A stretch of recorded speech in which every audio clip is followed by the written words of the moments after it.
So you got a painting competition coming up.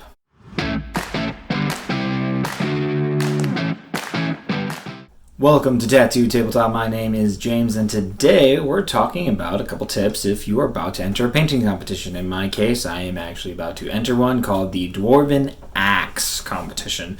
That is based out of my friendly local game store, The Forge, but has done very well and gone to many GTs and things of that nature. And there's one coming up, and I've decided to submit some things. Now, here are a couple things that you should be looking out for, or certain tips that might be very helpful. Starting with number one, pick a miniature that you genuinely think is good. Pretty self-explanatory. By choosing a miniature that you think is actually really painted up nicely, you're going to be putting forth your best foot. You know, the thing that you think is going to look the best overall. Now, here's the other positives, and it's going to conjoin into number two. When you submit that one, just double check it, make sure you give it another once over, make sure that there's no spots that you've missed. Maybe you're like, the model is perfect, and then you look underneath it and there's a big giant white splotch of paint, or there's some sort of mistake on the basing, or the basing's not done. These are certain things that you're going to want to take care of before you submit your miniature. Submit? What was that? Coming into number two.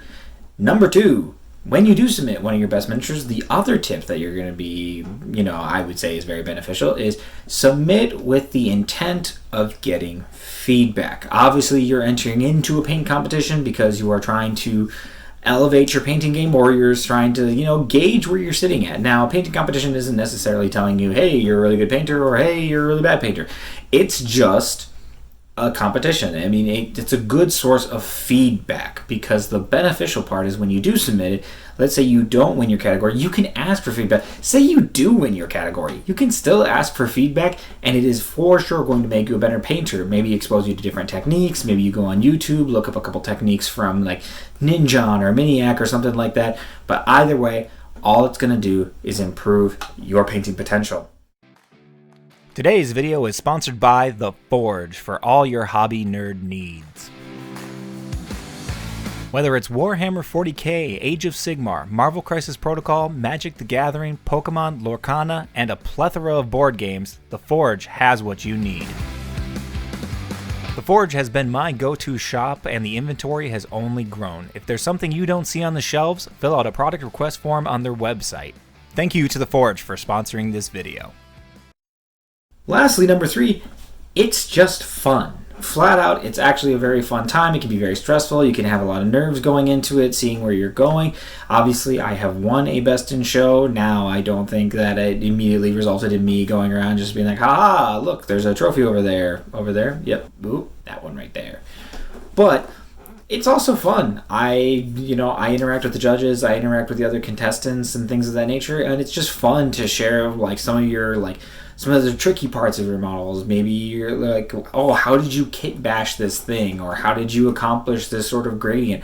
There's a lot of information you can glean from other contestants, and just overall, it's a good social experience. It's sometimes good to just step away from this desk, step away from your painting desk, and interact with other painters, and just kind of share knowledge, share ideas, share memories overall.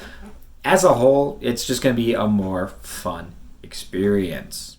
And lastly, number four, this is more of a bonus one if I'm being completely honest. Let me just adjust my seat here. This chair's just falling apart. It's making you aware of other models or models you have and their potential. Like I mentioned a little bit earlier, there's the kit bashing component. There are some people out there who submit their work for painting competitions that have done some kit bashing, and maybe it's with a model that you have. You can ask that question. It kind of ties back to number three.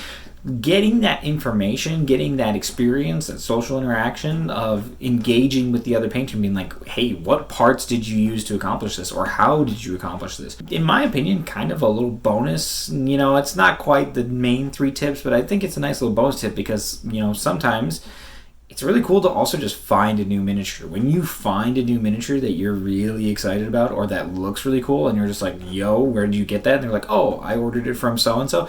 You can go and order it and then paint up yourself and then maybe create your own color scheme with it. Try your own techniques on it. That's the beneficial part about painting, is every single one of us can have the same model, but none of them will likely be painted the exact same way.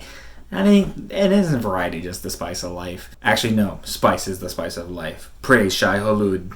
And that'll about wrap it up for this video. It's a nice little short one. Like I said, I'm getting ready for this painting competition. There were other things that I was going to do. Long story short, they fell through. We don't need to talk about it. But, however, there's a painting competition, so I'm just going to throw my hat in the ring, see if we come back with anything. Of course, be sure to like, share, and subscribe if you're enjoying this content. I apologize for the shortness of the video. Of course, follow along on Instagram. I will absolutely post how I do. And, of course, there will also usually be a live stream associated with the Dwarven Axe that, I'll try and include a link down below so that you can check it out, see the contestants, see the judges, see what their feedback is. And just in all, hang loose, have a good time. Take a look outside, take a big deep breath in. And then when you just hear the birds chirping, just go paint something.